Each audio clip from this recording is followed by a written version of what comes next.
Bonjour chers auditeurs désireux d'épanouissement.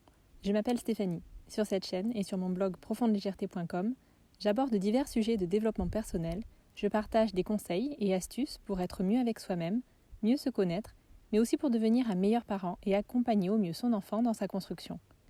J'espère que chacun y trouvera de l'inspiration. N'hésitez pas à vous abonner pour suivre les prochaines vidéos et à activer la cloche pour recevoir les notifications. Que celui qui n'a jamais prononcé la phrase « je n'ai pas le temps » me jette la première pierre. On veut tous faire plein de choses, on a de bonnes résolutions, des envies plein la tête. Mais on est submergé par d'autres tâches qui occupent nos journées. Au final, on n'a jamais le temps de faire ce que l'on voudrait. Du moins, c'est ce que nous croyons. Alors comment retrouver du temps libre quand on est débordé ?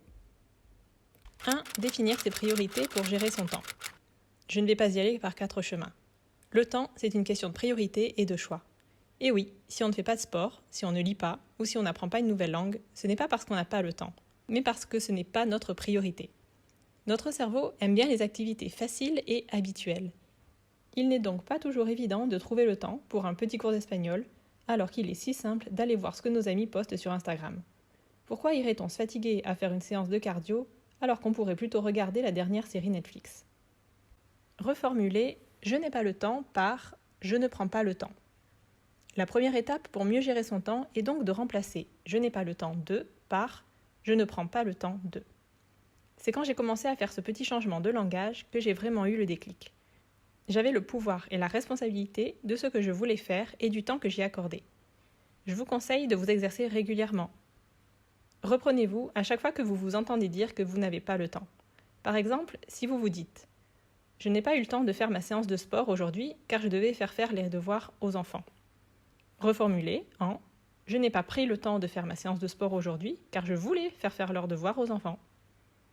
Si votre conjoint vous demande si vous avez sorti les poubelles, répondez-lui honnêtement « non, je n'ai pas pris le temps de les sortir » plutôt que « non, je n'ai pas eu le temps de les sortir ». Établir ses priorités. Nos priorités ne sont pas figées dans le temps. C'est pas parce qu'un jour on va s'occuper de son propre bien-être qu'on ne va plus jamais s'occuper de l'entretien de la maison. Il faut simplement savoir à cet instant à quoi on veut donner la priorité. Demandez-vous « qu'est-ce qui est important pour moi en ce moment ? Comment je vais utiliser les 24 heures de ma journée ?» D'ailleurs, savez-vous où passent toutes vos heures ? Si vous enlevez celles où vous dormez, celles où vous travaillez, où vous mangez, combien vous en reste-t-il ? Et comment les utilisez-vous ? Si ces heures étaient de l'argent, seraient-elles dépensées pour des futilités ou investies dans quelque chose qui vous tient à cœur ? 2. Trier ses tâches pour optimiser son temps. Pour ne plus avoir cette impression de trop de choses à faire, il est important de redonner à chacune d'elles sa juste valeur. Avez-vous déjà entendu parler de la matrice d'Eisenhower ? C'est un outil qui permet de répartir les tâches selon leur degré d'importance et d'urgence. Cette matrice est un tableau à 4 cases. Un des axes représente l'urgence, l'autre l'importance. Une tâche est importante s'il y a des conséquences si elle n'est pas faite. Elle est à considérer comme urgente si elle doit être faite le jour même. En ayant cela en tête, il ne reste plus qu'à remplir le tableau en étant honnête avec soi-même. Par exemple, emmener son enfant à l'hôpital s'il est tombé sur la tête, c'est urgent et important. Il risque d'y avoir de graves conséquences et je dois le faire tout de suite. Votre bien-être est important, mais non urgent. Si vous ne prenez pas soin de vous, il y aura des répercussions sur votre santé, mais il n'y a pas d'urgence à le faire dans la journée. Quelqu'un qui sonne à votre porte est urgent, mais non important. La personne risque de repartir si vous n'allez pas ouvrir la porte dans les quelques minutes. Mais a priori, ça ne devrait pas avoir de conséquences graves si vous n'y allez pas. Enfin, regarder Netflix, les réseaux sociaux font partie des choses non urgentes et non importantes. En général, c'est ce genre d'activité que l'on fait pour procrastiner sur autre chose de plus important. Enfin, une fois les tâches réparties dans les cases qui vont bien, qu'est-ce qu'on en fait ? La théorie dit on délègue ce qui est urgent et non important. On fait ce qui est urgent et important. On supprime ce qui est non urgent et non important, et on planifie ce qui est non urgent et important. En pratique, vous pouvez vous en inspirer et y apporter de la souplesse. Je suis assez partisane du fait d'adapter les techniques et outils à sa propre personnalité. Le principal est que vous réalisiez, en faisant cet exercice, qu'on n'accorde pas toujours la juste place aux tâches, mais aussi que vous preniez conscience que vous n'êtes pas obligé de tout faire vous-même. Il est possible de déléguer à votre conjoint, à vos enfants, à une personne extérieure. Et si vous avez envie de chiller devant Netflix, libre à vous, mais au moins, maintenant, vous le ferez en toute conscience. Organiser ses activités pour se dégager du temps.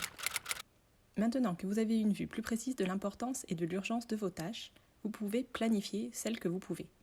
Cela permet de ne pas s'éparpiller, de se sentir engagé et d'éviter la procrastination. Faire une to-do list ou tenir un agenda. Pour se libérer du temps, le top du top, c'est d'avoir tout écrit à un seul et même endroit. Vous aurez ainsi un aperçu de vos tâches en un coup d'œil et vous vous allégerez le cerveau. Vous pouvez vous inscrire à côté la plage horaire et le temps nécessaire pour les faire. N'oubliez pas d'y inclure les activités auxquelles vous pouvez accorder votre priorité et que vous avez jusque-là procrastiné. Faire du sport, prendre du temps pour vous, passer du temps avec une personne en particulier. Évidemment, gardez des moments où rien n'est prévu. Le but n'est pas de combler le moindre créneau, mais de mieux vous organiser pour ne pas perdre de temps et même vous en faire gagner. Donc ne vous en demandez pas trop et ne surchargez pas votre agenda, au risque de vous retrouver à nouveau débordé et démotivé, comme je l'explique dans l'article 9 habitudes pour être serein au quotidien. Optimisez vos temps perdus. Vous pensez ne jamais avoir le temps pour lire un livre, écouter un podcast, faire votre flot de pensée ? Eh bien, profitez des temps perdus pour les faire. Prenez votre livre dans les transports en commun, écoutez votre podcast préféré dans la voiture, mettez à profit votre attente chez le médecin ou lors de la séance de sport de votre enfant pour écrire vos pensées et travailler sur votre développement personnel. Privilégiez le temps de qualité. La qualité est bien plus importante que la quantité. Mieux vaut passer 30 minutes à jouer avec votre enfant en étant pleinement présent, plutôt que d'être avec lui 2 heures mais en travaillant en même temps. Être productif. Il est inutile de passer des heures sur une tâche qu'on doit faire, mais qui ne nous apporte aucune satisfaction. Si vous devez faire du ménage, mais que comme moi, ça ne vous transcende pas, vous pouvez définir un temps pour le faire. Par exemple, vous vous donnez 1 heure pour le faire à fond, mais quand l'heure est passée, vous vous arrêtez. Si vous devez rendre un travail, isolez-vous pour être pleinement concentré. Vous serez plus productif et une activité qui vous aurait pris 2 heures en temps normal ne vous prendra peut-être qu'1 heure. Ça vous laissera donc 1 heure pour faire autre chose.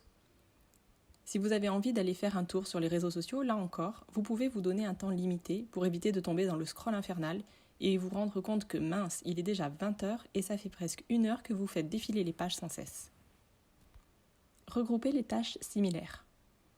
Comme je vous en ai déjà parlé dans l'article Être serein au quotidien, pour gagner du temps, il faut procéder en batch quand c'est possible. Le batch, c'est quoi ? C'est le fait de regrouper les tâches similaires afin d'optimiser son temps.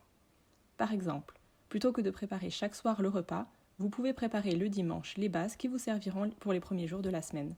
Faire cuire du riz, des pommes de terre, du brocoli, râper des carottes, du céleri.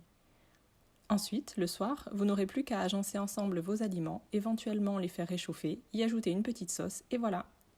Alors oui, ça prend un peu de temps le dimanche, mais moins que le cumul du temps passé chaque soir à cuisiner. Bonus, profitez du confinement pour prendre le temps. Voici le petit bonus qui ne sera valide que pendant le confinement. Quoique, même lorsqu'on retrouvera la vie normale, je vous souhaite de continuer de ralentir le rythme de temps en temps. Pour celui qui tombera sur cet article dans le futur, nous sommes en avril 2020 et nous sommes confinés encore pendant 3 semaines pour lutter contre le Covid-19. En tout cas, s'il y a un moment pour trouver du temps et mettre en pratique ses objectifs, c'est bien maintenant. À part pour les personnes qui continuent de se déplacer pour aller travailler, normalement vous devriez avoir un peu plus de temps que d'habitude. Pas de trajet, peut-être pas de travail du tout. Tout ce que vous ne pensez pas avoir le temps de faire en dehors du confinement, profitez-en pour les faire maintenant. Si vous les ancrez dans vos nouvelles habitudes, il sera plus facile après de les conserver dans votre quotidien. Avec ces astuces, j'espère que vous allez maintenant vous sentir moins surchargé et que vous retrouverez du temps libre pour inclure des activités qui vous tiennent à cœur dans votre quotidien. Pour compléter cet article, je vous conseille d'aller lire dès à présent « Prendre du temps pour soi quand on est parent ». Merci pour votre écoute, je vous souhaite une très belle journée et à bientôt dans un prochain podcast.